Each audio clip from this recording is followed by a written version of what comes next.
Hola, mi nombre es Egon Cholakian. Hoy me veo obligado a informar sobre nuevas noticias alarmantes relativas a la pluma siberiana. La enorme estructura de magma que, mientras hablo, está erosionando de forma agresiva la base de la placa de Siberia Oriental. A pesar de mis reiterados llamados para que se tomaran medidas, parece que la comunidad humana ha optado por ignorar la ventana de oportunidad para iniciar acciones preparatorias destinadas a una desgasificación controlada de la pluma magmática siberiana en el territorio ruso. Lo han oído correctamente. La situación a la que nos enfrentamos ahora es meridianamente clara. El momento en el que podríamos y deberíamos haber comenzado a prepararnos para una desgasificación planificada y controlada de la pluma siberiana ya ha pasado. Dicho de manera educada, esa vía de acción ya no está disponible para ninguno de nosotros. Permítanme explicarlo. En 2025, la Tierra entró en una nueva fase de actividad sísmica. Ustedes mismos han sido testigos de ello. Bajo la influencia de la pluma, se produjeron dos potentes terremotos con magnitudes superiores a 7 en el transcurso de una sola semana. Primero, un evento de magnitud 7.0 ocurrió en la frontera entre Alaska y el Yukón. Tan solo 2 días después, un terremoto de magnitud 7.6 sacudió la costa de Japón. Esto no es una coincidencia aleatoria. Estos acontecimientos son indicadores de profundos procesos geodinámicos, impulsados por la presión que ejerce la pluma siberiana sobre la corteza terrestre. El año 2025 nos confrontó con una sucesión de récords y anomalías geodinámicas. El destructivo terremoto de magnitud 7.7 en Myanmar, el 28 de marzo, presentó características sin precedentes, incluida una ruptura supersónica que se extendió a lo largo de 475 kilómetros. Posteriormente, a finales de julio, un megaterremoto de magnitud 8.8 golpeó Kamchatka, acompañado de una serie de réplicas anómalas. Ocurrió únicamente a lo largo del margen de la placa euroasiática, bajo la cual la pluma siberiana está ganando fuerza. Como he afirmado en numerosas ocasiones, estas catástrofes no harán sino intensificarse. Hoy me gustaría mostrarles solo un gráfico, basado en datos de fuentes abiertas. Refleja el número de terremotos de magnitud 3 o superior, según la plataforma de acceso público Volcano Discovery, que agrega información sísmica de diversos sistemas de reporte de todo el mundo. Como pueden ver, el año 2025 destaca por un aumento drástico del número de terremotos en todo el planeta. Personalmente, no creo que un pico de este tipo pueda atribuirse al despliegue repentino de un número extraordinario de nuevos sensores sísmicos en 2025. Como ya he señalado, la Tierra ha entrado en un nuevo nivel de actividad sísmica, y la iniciación de la desgasificación de la pluma magmática siberiana ya no es una opción viable. Permítanme aclararlo. Un plazo realista para preparar la desgasificación de la pluma magmática siberiana sería de al menos 4 años, suponiendo una estrecha cooperación internacional y la plena implicación de los principales especialistas del mundo. Los 2 primeros años de ese periodo deberían haberse dedicado al control y al monitoreo. Durante esos 2 años iniciales, habría sido necesario llevar a cabo investigaciones fundamentales y perforaciones exploratorias para determinar con precisión dónde podría realizarse la desgasificación sin provocar erupciones catastróficas de lava en la superficie. Aún carecemos de una comprensión detallada de la estructura interna de la pluma, de la distribución de los reservorios de gas y de la composición de los fluidos a distintas profundidades. Por lo tanto, esta fase habría requerido el establecimiento de una red de cientos de pozos exploratorios, cada uno con una profundidad superior a 5 kilómetros, a lo largo de toda la extensión de Siberia Oriental. De manera paralela, habría sido imprescindible llevar a cabo un monitoreo sísmico integral, análisis geoquímicos de gases y la elaboración de perfiles térmicos de los reservorios de magma. El período posterior de 2 años se habría consumido inevitablemente en la preparación técnica, incluida la perforación de cientos de pozos ultraprofundos, cada uno con más de 10 kilómetros de profundidad, junto con todo el conjunto de operaciones de ingeniería asociadas. Esto habría abarcado pruebas multietapa de los sistemas de seguridad, la verificación de la estabilidad estructural y el ensayo completo de todos los procedimientos esenciales para garantizar la fiabilidad y la seguridad del proceso.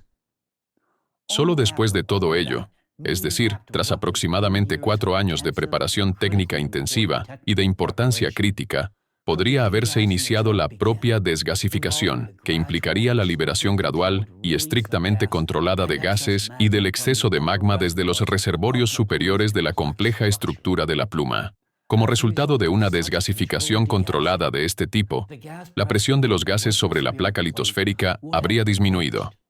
El exceso de magma se habría retirado de forma segura y la temperatura de la corteza inferior bajo Siberia se habría reducido.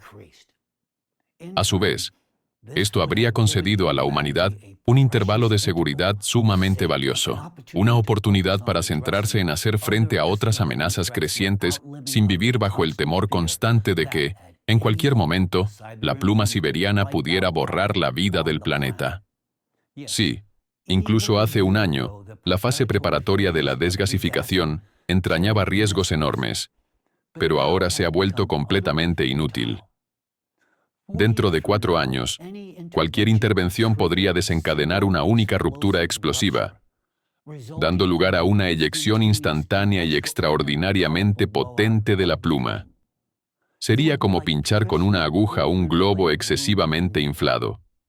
Dado que esa ventana de oportunidad se ha perdido, una desgasificación planificada podría ahora provocar precisamente la catástrofe que hemos intentado evitar. Puedo afirmarlo con absoluta confianza, aun cuando desde hace tiempo hemos dejado de recibir datos científicos y de monitoreo desde el territorio ruso sobre el estado de la pluma siberiana. Quiero subrayar lo siguiente con total claridad. Hoy estoy emitiendo una declaración oficial de que la desgasificación de la pluma siberiana ya no ayudará a la situación. Hemos perdido la oportunidad en la que una desgasificación controlada podría haber sido una solución viable. Hoy ya no lo es.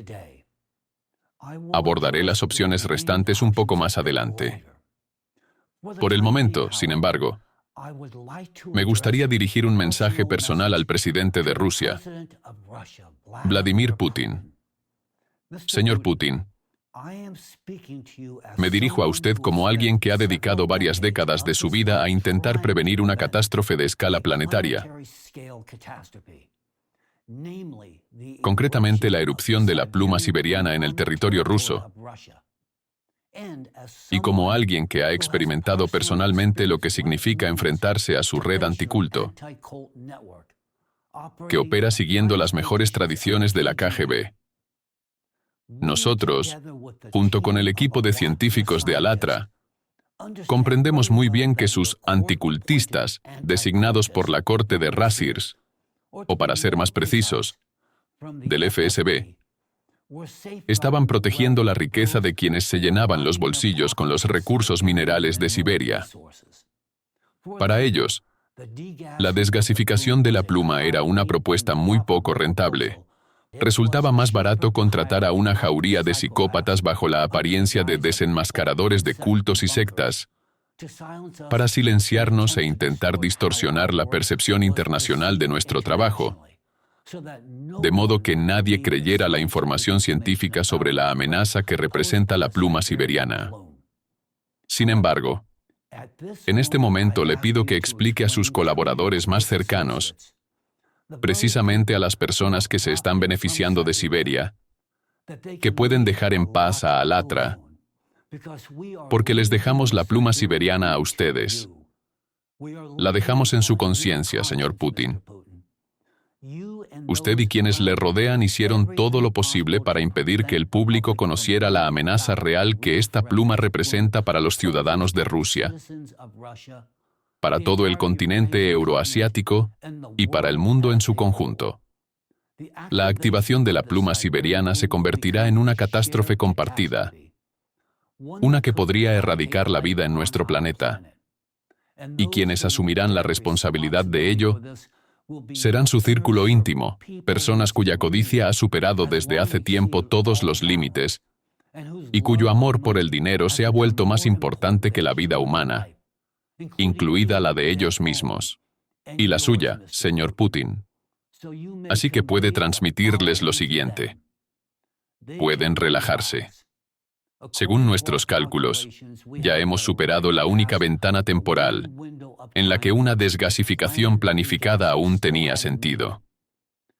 Todo aquello por lo que lucharon con tanta ferocidad, suprimiendo información científica sobre la pluma, intentando desacreditar a Alatra y a mí personalmente, y etiquetándonos como una secta, es ahora, a la luz de la situación real, completamente inútil y carente de sentido. Nada de eso afecta ya a nada. Continuar por ese camino solo serviría para malgastar su dinero y su energía. Así que puede tranquilizarlos, señor presidente Putin. Por ahora nada amenaza sus beneficios, salvo, por supuesto, la propia pluma siberiana. Pueden seguir enriqueciéndose con los recursos de Siberia, al menos mientras Siberia siga existiendo. Su misión, comprarse un par de años más para llenarse los bolsillos, se ha cumplido. Lo que ocurra a continuación, no solo con Siberia y con las personas que viven allí, sino con su país, con otras naciones y con sus ciudadanos, esto queda ahora en su conciencia, señor Putin. Llevar a cabo una desgasificación a gran escala en 2 años es imposible. Y ya no disponemos de los 4 años necesarios. Incluso si hoy se reuniera a los mejores especialistas del mundo, no cambiaría en nada la situación. Me duele profundamente comprender cuánto tiempo hemos perdido intentando transmitirle este problema y su solución. Resulta amargo hasta el punto de la indignación reconocer cuántas vidas humanas fueron destrozadas durante estos intentos y como consecuencia de sus campañas al estilo de la KGB de descrédito y de la persecución a Alatra. Piense en cuánto sufrimiento recayó sobre personas que esperaban y creían que serían escuchadas y comprendidas. ¿Cuántos individuos decentes fueron arrastrados a procesos penales injustos y brutales? ¿Cuántas personas pacíficas y honestas están hoy encerradas en prisiones rusas? ¿Y para qué? Porque su círculo íntimo, tan bien cuidado, está tan desesperado por seguir llenando sus insaciables bolsillos con dinero robado al pueblo, porque tiemblan ante la idea de que el esquema siberiano, que calienta sus carteras, pueda cerrarse. Se aferran a su botín con tal fanatismo que, para intensificar la persecución a Alatra incluso en el extranjero, activaron su red de la KGB, es decir, del FSB, aunque la esencia sea la misma, todo para ocultar la verdad sobre la pluma siberiana. Señor presidente, ahora es conocido por toda la comunidad internacional que son sus agentes rusos quienes inician y alimentan la persecución a Alatra en todo el mundo. Y la pregunta que surge no solo para mí, sino para muchos otros, es ¿por qué? ¿Por qué motivo? ¿Por intentar salvar el mundo? ¿Por el hecho de que cada una de estas personas fuertes y honestas, al enfrentarse a la persecución más dura, a la amenaza de prisión, a la pérdida de su reputación, de su hogar y de todo aquello que normalmente asociamos con una vida estable, no se quebró, sino que continuó actuando en favor de la vida misma, en favor de nuestras vidas, de la suya y de la mía? Cada voluntario de Alatra Es un verdadero héroe digno. Alatra en su conjunto es una comunidad de auténticos héroes. Y la fuente de su determinación inquebrantable reside en la comprensión de que no actúan por sí mismos. Cada uno de ellos actúa para preservar la propia posibilidad de vida para cada persona de este planeta. ¿Qué han hecho para merecer un trato tan duro por parte de usted y de su círculo más cercano? Son personas que se esfuerzan por ayudar a toda la humanidad, incluyéndolo a usted y a su propia familia. Aquí me invade una profunda incomprensión. Cuán moralmente agotado e intelectualmente vacío hay que estar para alzar la mano contra quienes intentan salvar su propia vida. ¿Cómo puede perseguir a quienes luchan por la propia posibilidad de un futuro para sus hijos y nietos, así como para cada niño de este planeta? Señor presidente, ¿le queda siquiera una pizca de conciencia u honor de oficial? ¿O el dinero lo ha borrado todo, junto con su conciencia y su honor? ¿Comprende siquiera lo que ha sucedido?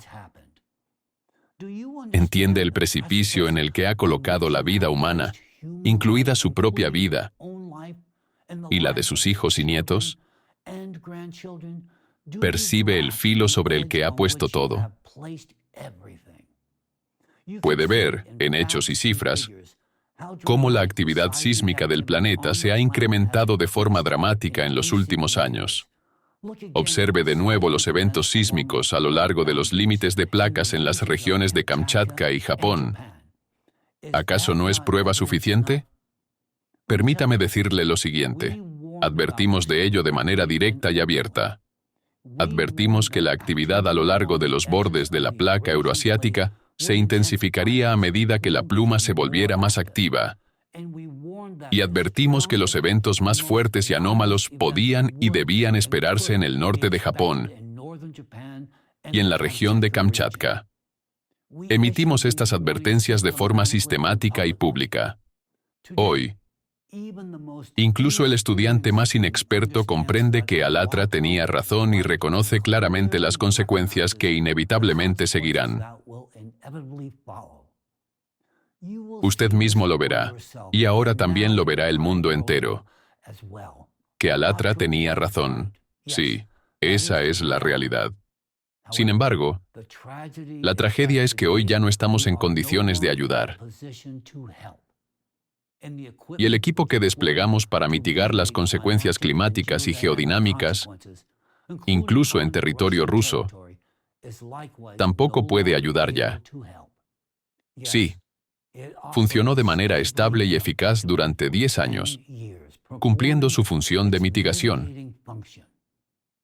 Y aunque su papel consistía únicamente, por así decirlo, en amortiguar la espuma sin apagar el fuego, incluso en esa capacidad les proporcionó una ventaja enorme. Porque mientras estuvo en funcionamiento, su territorio no experimentó durante 10 años una progresión grave de daños por desastres naturales.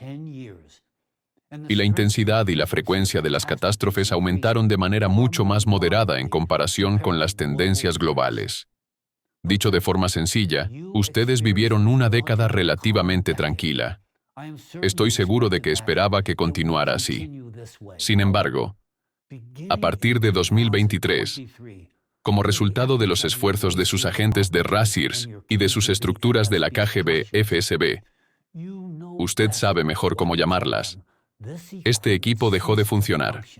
¿Por qué? Porque sus colaboradores, impulsados por un apetito insaciable de dinero, desataron contra nosotros a su jauría de luchadores contra sectas, al estilo de la KGB. Primero nos desacreditaron, y en 2023, etiquetaron a Alatra como una organización indeseable, para que dejáramos de hablar de la pluma siberiana y el mundo no conociera el problema. Naturalmente, nos vimos obligados a apagar el equipo y retirarlo, deteniendo así toda nuestra actividad en su territorio. Ahora, En 2025, no solo somos indeseables en Rusia, oficialmente somos los llamados extremistas. Bueno, a estas alturas, eso ya no nos hace ninguna diferencia. Lo que les queda a ustedes es evaluar cuánto daño ha sufrido Rusia por los desastres climáticos durante estos 2 últimos años, en comparación con el período tranquilo de 10 años, cuando el equipo estaba funcionando. Además, quiero que entiendan que los beneficios de este equipo no se limitaban solo a ustedes. Todo el mundo se beneficiaba de su funcionamiento. Y ustedes privaron de ese beneficio no solo a sí mismos, sino a todo el mundo. Declaro con plena responsabilidad. Hoy, cualquiera mínimamente relacionado con la ciencia lo entiende. Si el equipo hubiera seguido funcionando, ni la región de Kamchatka, ni la zona alrededor de Japón estarían afrontando la amenaza sísmica que vemos en este mismo momento. Y lo que es seguro es que el evento que inevitablemente ocurrirá en un futuro cercano no debería llegar a ocurrir en absoluto. Señor Putin, al dirigirme a usted directamente ahora, comprendo perfectamente que Rusia hoy funciona bajo un modelo de Corea del Norte 2.0, que Internet está fuertemente restringido y que se hace todo lo posible para impedir que la gente escuche a Cholakian. Sí, a mí. Pero debo decepcionarlo. Su población es mucho más inteligente de lo que usted supone. Lo que estoy diciendo se escuchará de todos modos, tanto por los rusos como por personas de otros países. Sus intentos de limitar el acceso de su población a la verdad bajo un pretexto respetable que supuestamente los protege resultan risibles. Deje de mentirle a su pueblo, a sus votantes, afirmando que les está cortando el acceso a Internet para protegerlos. Lo hace para preservar el dinero que extrae de Siberia y para impedir que escuchen a Cholakian. Sí, a mí. Ellos ven lo que está ocurriendo a su alrededor. Las casas se derrumban porque el permafrost se está derritiendo. Los vientos se han vuelto tan fuertes que destruyen todo a su paso. Se producen inundaciones masivas, desbordamientos de ríos e incendios catastróficos. Todos pueden ver el impacto de los desastres impulsados por el clima. Nada de esto puede ocultarse ya. Y la gente empieza a entender que el período de relativa estabilidad terminó en el momento en que nos vimos obligados a apagar el equipo que proporcionaba esa ventaja. Usted mismo mató a la gallina que le ponía los huevos de oro. Ninguna persona en su sano juicio habría hecho algo así. Y ahora silencia a todos y lanza represiones. Todo el mundo, y los rusos en particular, recuerdan bien la era de Yezhov y de Stalin. ¿Y qué vemos hoy? La era de Dvorkin y Putin ha recreado lo mismo. Puso a un maníaco y psicópata, al llamado respetado profesor Dvorkin, en una posición donde decide quién va a prisión y quién no. Dvorkin ha resucitado las represiones siguiendo los pasos de Yezhov. ¿Cuántas personas hoy han sido encarceladas por su culpa? ¿Y cuántas están bajo investigación? ¿Con qué facilidad logró organizar una campaña contra Alatra en las mejores tradiciones comunistas de Yezhov? Mirando atrás, cuando Yezhov y Stalin aniquilaron a cientos de miles, a millones de vidas, hoy la gente se pregunta, ¿cómo fue siquiera posible? ¿Dónde estaban los oficiales? ¿Qué estaban haciendo? Estaban exactamente donde están ahora. Señor presidente, ¿por qué ninguno de sus oficiales le dice la verdad en la cara? La verdad de que el país está siendo dirigido por un maníaco y un psicópata, el señor Dvorkin, con su vasta red de la KGB, o más bien del FSB, aunque la esencia es la misma. No, eso no se lo dicen. Pero sus oficiales sí dicen, bueno, Dvorkin no es nadie. Nadie. Y aún así siguen sus órdenes, no las suyas, señor presidente. Porque quienes lo rodean son aquellos que escuchan a este psicópata. Y usted, un hombre que llegó al poder prometiendo democracia y libertad al pueblo ruso, ha creado terror y represión que recuerdan a la era de Stalin. ¿Se siente orgulloso de esto? Dígalo con honestidad. Por favor, dígame que lo cegó. ¿Simplemente olvidó las promesas que hizo a las personas que confiaron en usted? ¿O los miles de millones arrancados de sus bolsillos le quemaron la conciencia hasta reducirla a cenizas? Mientras usted y su séquito se apropiaban de billones, millones de sus conciudadanos fueron condenados a la pobreza, en hogares helados sin calefacción, en aldeas sin carreteras ni condiciones básicas para vivir. Miran con angustia a los ojos de sus hijos enfermos, sin saber cómo podrán pagar la medicina mañana. La montaña de riqueza construida sobre el sufrimiento de su pueblo ha nublado tanto su visión que ha empezado a caminar por la senda de 1937, persiguiendo a todo aquel que se atreve a expresar siquiera una fracción de la verdad. Señor Putin, póngase en el lugar de un ciudadano común de su país. ¿Querría vivir con su familia bajo un presidente que desató represiones en todo el país, que lo persiguió a usted y a su familia? Por supuesto que no, pero difícilmente es capaz de ponerse en la posición de un ciudadano común, porque ha permanecido demasiado tiempo en el poder y los miles de millones han nublado su visión. Perdóneme, pero nadie más que yo se lo dirá. Usted ha olvidado lo que es el honor y lo que son las personas. Usted y sus seguidores se han imaginado que son seres por encima de todos los demás. Pero quiero decirle que su pluma siberiana los igualará a todos. No son semidioses, y ninguno de ustedes tiene una segunda vida. Si lo ha olvidado, se lo recordaré. Usted es tan humano como todos los demás. Simplemente ha olvidado quién debía ser. Y aquí está la respuesta a cómo Yeshov y Stalin pudieron llevar a cabo represiones tan monstruosas. ¿Y dónde estaban los oficiales en aquel momento? O más bien, ¿en qué se convirtieron? Un oficial está destinado a encarnar el honor y proteger al ciudadano. Sin embargo, en su sistema actual, los oficiales se han convertido en lacayos que protegen su poder. Y sé esto con absoluta certeza. A una señal, se abalanzan sobre los objetivos que se les asignan como perros, sin siquiera pensar en las consecuencias. Precisamente por eso ninguno de ellos le dirá jamás la verdad a la cara. La verdad que yo le estoy diciendo ahora. Y la pluma siberiana, y el propio futuro, todo eso pesa sobre su conciencia. Y usted rendirá cuentas. Aunque, ¿ante quién responderá? Si los traps siberianos vuelven a entrar en erupción, no quedará nadie a quien pedir cuentas ni ante quién responder. Podría haber sido diferente, pero el tiempo se ha perdido.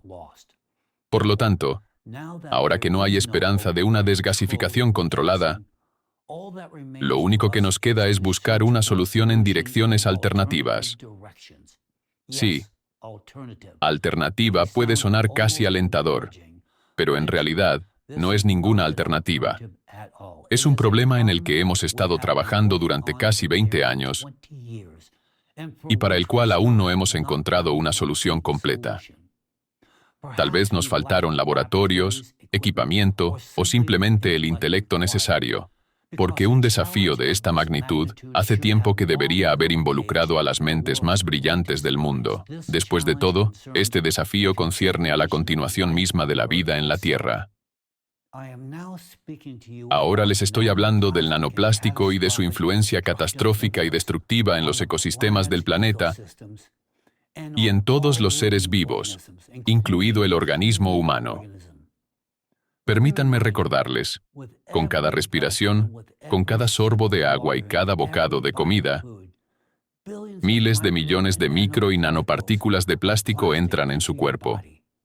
Se depositan, se acumulan y destruyen su salud desde dentro, alterando los procesos naturales en sus células, mitocondrias, neuronas e incluso en su ADN. Estas partículas plásticas no se degradan y casi nunca se expulsan, lo que significa, literalmente, que no abandonan su organismo. Esto significa que, en este preciso momento, en su torrente sanguíneo, en su cerebro y en sus neuronas, circulan y se acumulan miles de millones de partículas de nanoplástico indestructibles y activas. Y además, ya están presentes y siguen acumulándose incluso en los cuerpos de los niños que aún están en el útero. Como resultado, un conjunto cada vez mayor de evidencias indica la aparición de una tendencia global y peligrosa, bajo la influencia del nanoplástico, que destruye sistemáticamente el organismo humano a nivel celular.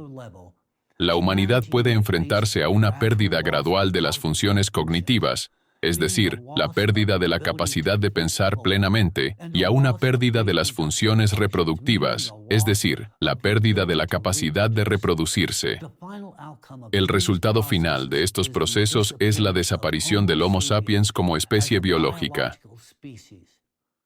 Durante mucho tiempo, la comunidad científica consideró el nanoplástico como un material inerte, incapaz de interactuar activamente con los sistemas vivos. Sin embargo, las investigaciones y numerosos experimentos de laboratorio realizados en los últimos años han demostrado lo contrario. El nanoplástico no es inerte, y lo que lo convierte en un agente activo es su capacidad de acumular carga electrostática en su superficie.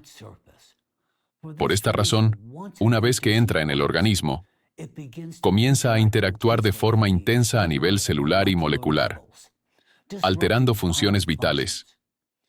Comprendimos hace ya 20 años que el micro y el nanoplástico no son inertes. Además, los científicos de Alatra afirmaron explícitamente que el principal peligro del nanoplástico reside precisamente en su capacidad de acumular y retener una carga electrostática durante periodos prolongados. Es esta carga acumulada la que permite al nanoplástico interferir en los procesos eléctricos básicos de todos los organismos, alterando los mecanismos fundamentales de su funcionamiento e interrumpiendo el impulso de la vida. También explicamos que esta propiedad hace que el nanoplástico sea similar a un electreto, un material capaz de conservar una carga electrostática durante mucho tiempo. Dicho figurativamente, un imán hecho de electricidad electrostática. Habiendo identificado el problema, los científicos de Alatra también fueron los primeros en señalar su solución. Si al nanoplástico se le despoja de sus propiedades similares a las de un electreto, se puede eliminar la raíz de su nocividad. En otras palabras, el nanoplástico debe volverse inerte privándolo de su carga. Suena simple, pero en realidad es una tarea extraordinariamente compleja. El desafío no consiste en crear un nuevo tipo de plástico con características diferentes, sino en modificar las propiedades del nanoplástico que ya existe en nuestros cuerpos, en los cuerpos de todos los demás seres vivos del planeta, y en el aire, el suelo y el agua de todo el mundo. Hoy, la búsqueda de una solución a este problema debe involucrar a científicos de todo el mundo. Para comprender la verdadera magnitud de lo que está ocurriendo, les recomiendo encarecidamente que vean el documental Nanoplásticos, una amenaza para la vida. Se estrenó el 7 de diciembre y fue producido por voluntarios de Alatra con el apoyo del Centro Analítico del Centro Global de Investigación Alatra. No es simplemente un documental, es la culminación de muchos años de investigación que presenta la amenaza del micro y el nanoplástico de la forma más clara posible dentro de un formato de divulgación científica. El documental reúne datos científicos, el trabajo de investigadores líderes, sus testimonios directos y sus historias reales. Revela aquello que la comunidad científica global solo ahora empieza a reconocer abiertamente: cómo el nanoplástico está destruyendo de forma sistemática nuestra biosfera y a nosotros mismos.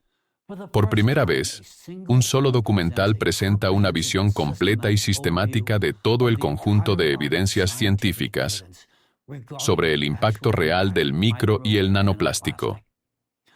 Este es el primer estudio que revela la magnitud total de esta amenaza, arrojando luz sobre la verdadera dimensión del peligro que se cierne sobre las generaciones actuales y futuras. Vean este documental.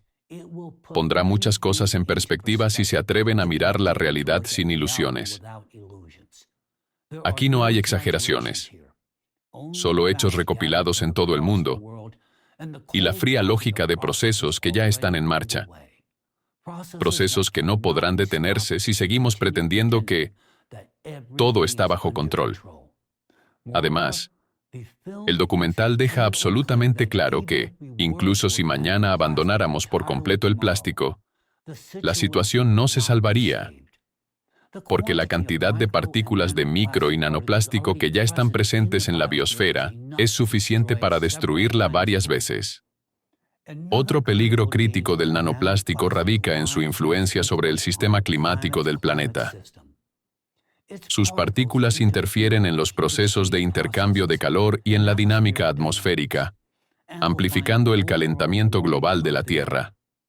La saturación de la atmósfera, la hidrosfera y la biosfera con micro y nanoplástico ya está provocando la acidificación de las aguas oceánicas, el aumento de la temperatura del océano, alteraciones en los procesos atmosféricos, el fortalecimiento de tormentas y otros desastres naturales. Permítanme recordarles un hecho que ilustra claramente lo que ocurre cuando se ignoran las soluciones que propusimos. Hace varios años, cuando el problema del nanoplástico aún no había alcanzado una fase crítica, nosotros en Alatra propusimos una solución oportuna y eficaz para enfriar el océano mundial, devolviéndolo a su temperatura normal después de haberse sobrecalentado. La propuesta consistía en una transición a gran escala hacia el uso de generadores atmosféricos de agua, GAA. Esta tecnología habría acelerado la evaporación natural desde la superficie del océano, lo que a su vez lo habría enfriado. El proceso tenía también un segundo efecto igualmente importante: la posibilidad de eliminar partículas de micro y nanoplástico del océano. Era una solución doble ante una catástrofe inminente. Sin embargo, nuestra propuesta no fue escuchada, y ahora el tiempo se ha acabado. Irrevocablemente, la concentración de nanoplástico en el océano y en la atmósfera ha alcanzado un punto de no retorno, en el que la tecnología que propusimos hace años como medio de preservación ahora se convertiría en un acelerante de la catástrofe. Si hoy iniciamos una evaporación a gran escala mediante GAA, ocurrirá algo horrendo. El funcionamiento de estos generadores provocaría que una cantidad aún mayor de partículas de micro y nanoplástico pasara del océano a la atmósfera. Como resultado, en lugar de limpiar el planeta, lo transformaríamos en una cámara sellada, aún más saturada de estas partículas plásticas cargadas, y por ende, calentándose aún más rápido. Además, desencadenaríamos un aumento brusco y exponencial en la concentración de nanoplástico en el aire que respiramos, y en consecuencia, una destrucción aún más rápida e irreversible de la salud humana y del propio futuro de la humanidad. Así, una tecnología creada para purificar y preservar la vida, cuando se aplica demasiado tarde, se convierte en una tecnología de destrucción masiva. Perdimos la valiosa ventana de oportunidad en la que, al desplegar GAA en todo el mundo, podríamos haber reducido la concentración de micro y nanoplástico y ganado un tiempo inmenso para la humanidad. Podríamos haber limpiado el océano, podríamos haber limpiado la atmósfera, pero no lo hicimos. La cuestión de la implantación de los GAA fue enterrada bajo los aullidos de sus operativos de la KGB, que nos tacharon de secta y calificaron nuestras ideas de pseudociencia.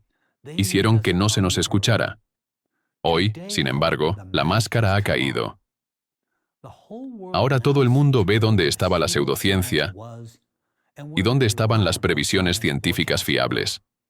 Todo lo que pronosticamos está ocurriendo con exactitud, punto por punto, mientras hablamos, incluidos los eventos sísmicos en Japón, en la región de Kamchatka, asociados al creciente movimiento de la pluma siberiana, y muchos otros. Todo se está desarrollando exactamente como lo predijimos. Entonces, ¿quién resultó ser la pseudociencia? ¿Quiénes son los apologistas del engaño? Son los Vinogradovs y otros como él, con su Academia de las Grandes Ciencias, que aparecen en los principales canales rusos y mienten descaradamente a sus ciudadanos, diciéndoles que no hay nada que temer respecto a la activación de la pluma siberiana. Dicen, múdense con sus hijos a Siberia, aquí se vive bien.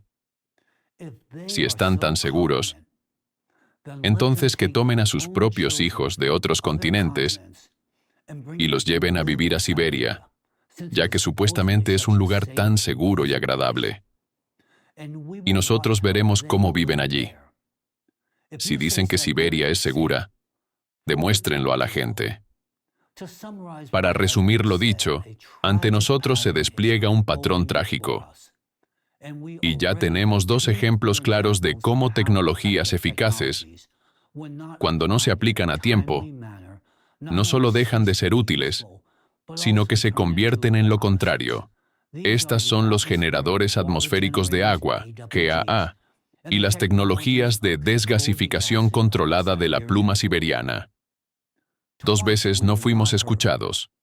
Y 2 veces, como civilización, hemos perdido un instrumento funcional que podría haber facilitado nuestro camino y retrasado la catástrofe. Si las soluciones que propusimos, GAA y desgasificación, se hubieran aplicado a tiempo, la humanidad habría podido seguir su curso con calma, ocupándose de sus propios asuntos. Incluso esos mismos codiciosos que se enriquecen con los recursos siberianos a costa del futuro de la humanidad, podrían haber seguido llenándose los bolsillos y persiguiendo sus intentos delirantes de prolongar sus miserables vidas más allá de los límites de la especie. Pero hoy debo afirmar, es inútil hablar de prolongar la vida cuando el asesino ya ha penetrado en el lugar mismo donde la vida comienza. Cuando destruye a los niños en el útero, dejándolos discapacitados. ¿De qué prolongación de la vida hablan? Cuando la generación que está naciendo ahora ya enfrenta una alta probabilidad de no tener descendencia debido a la influencia del nanoplástico, y si llegan a tenerla, esta presentará discapacidades graves. Y ahora enfrentamos una tercera oportunidad, la posibilidad de resolver el problema del nanoplástico. Proponemos una solución específica y fundamental: privar a las partículas de nanoplástico de su capacidad de acumular y retener carga electrostática. En este ámbito, el movimiento ALLATRA ha realizado un trabajo inmenso. Créanme, mucho más de lo que cualquiera está dispuesto a reconocer. Hemos cumplido una de las tareas clave de toda investigación científica: identificar la causa. Sí, no hemos encontrado la solución final, pero hemos descubierto el mecanismo raíz. Y eso ha ahorrado a la comunidad científica global décadas de trabajo y recursos colosales. Indicamos claramente la dirección. Hay que privar al nanoplástico de su carga eléctrica. Cuando esto ocurra, se volverá inerte, se convertirá en polvo ordinario y dejará de representar una amenaza mortal para la salud humana y para el ecosistema del planeta. Y entonces empezarán a funcionar los mecanismos naturales de autorrestauración. El intercambio de calor en la atmósfera y en el océano comenzará a recuperarse. El exceso de calor del interior de la Tierra volverá a poder escapar libremente al espacio. El océano y la atmósfera empezarán a regresar al equilibrio. Y entonces, posiblemente, y subrayo, posiblemente, la pluma no se active. Si se restaura el equipo experimental que funcionó durante 10 años y si se lleva a cabo el conjunto de medidas necesarias. Pero hoy, todo esto suena a ciencia ficción, porque nosotros, ALLATRA, Quienes articulamos este conocimiento científico, fuimos simplemente expulsados de sus territorios y desacreditados en todo el mundo. Quiero que lo sepan, lo afirmo con seguridad, que individuos como el señor Vinogradov y otros semejantes, en quienes ustedes confían, no poseen ni el intelecto ni la voluntad para crear algo de este tipo. Personas como el señor Vinogradov solo son capaces de mentir en la televisión nacional, traicionando a sus propios ciudadanos para mantener su estatus personal. Y mientras ellos mienten, la situación se está deteriorando de manera catastrófica. Dado este rumbo, ¿qué vendrá después, señor Putin? No creo que usted sea capaz de responder correctamente a esa pregunta. Pero yo sí puedo, y puedo responderla de manera directa y honesta. Si usted y sus homólogos en otros países, que ocupan los mismos cargos que usted, y de quienes también dependen las vidas de las personas, tratan el problema del nanoplástico con la misma negligencia criminal que mostraron hacia los GAA y la desgasificación de la pluma siberiana, ocurrirá lo siguiente. Miles de millones de personas morirán prematuramente a causa de enfermedades provocadas por la penetración de micro y nanoplásticos en absolutamente todos los órganos. Las estadísticas oficiales no mostrarán este vínculo. Estas dolencias se disfrazarán de enfermedades comunes: cáncer, insuficiencia cardíaca o trastornos neurológicos. Pero la causa raíz será la misma: el micro y el nanoplástico. Quienes sobrevivan se deteriorarán rápidamente, perdiendo sus capacidades cognitivas. La mente humana, nuestro don más elevado, comenzará a apagarse. Todo lo que quedará del ser humano serán los instintos básicos, animales. Comenzará una lucha brutal y primitiva por la supervivencia y por la comida. En sentido literal y figurado, ustedes empezarán a devorarse unos a otros. Perdonen mi franqueza, pero me veo obligado a hablar con claridad. Los fuertes consumirán a los débiles. ¿Recuerdan las películas de apocalipsis zombie? Ese escenario se convertirá en realidad, solo que sin maquillaje ni efectos especiales.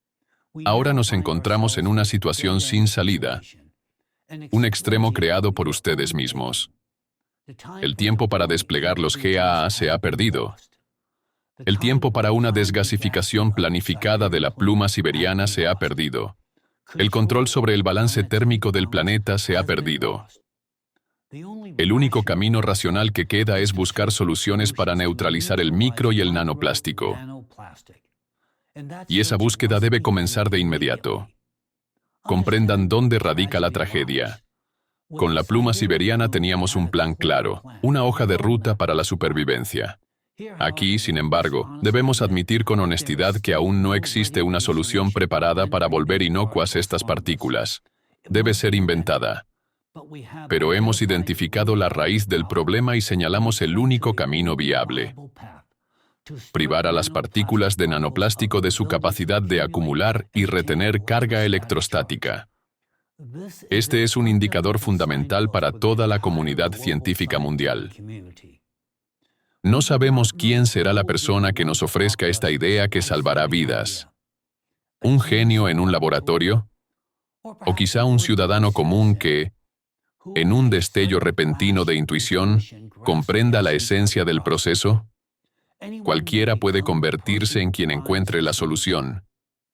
La idea necesaria puede surgir en la mente de cualquier persona. La historia ha visto milagros así. Pero esa idea aún no ha llegado a nosotros. En nuestra búsqueda de una solución, seguimos trabajando con honestidad y diligencia en esta dirección. Sin embargo, la responsabilidad de encontrarla ya no recae únicamente en nosotros. Recae en toda persona capaz de pensar. Permítanme ser claro. Hemos hecho todo lo que estaba en nuestras manos. Actuamos hasta el último momento. Soportamos el acoso, la deshumanización y las celdas de prisión que nos impuso un sistema que temía la verdad. Nos mantuvimos firmes. Nuestra conciencia está limpia ante la historia y ante Dios. Y sí, no nos rendimos. Todavía creemos que encontraremos esa solución. Pero ya no queda tiempo para el autoengaño. Porque al final, ¿por qué otra cosa vale la pena luchar si no es por la vida misma? Por el derecho de nuestros hijos a ver el sol, a respirar, simplemente a existir. No existe un propósito más grande. Y no tendremos otro momento para actuar. Sé una cosa con absoluta certeza. Merece la pena luchar por la vida.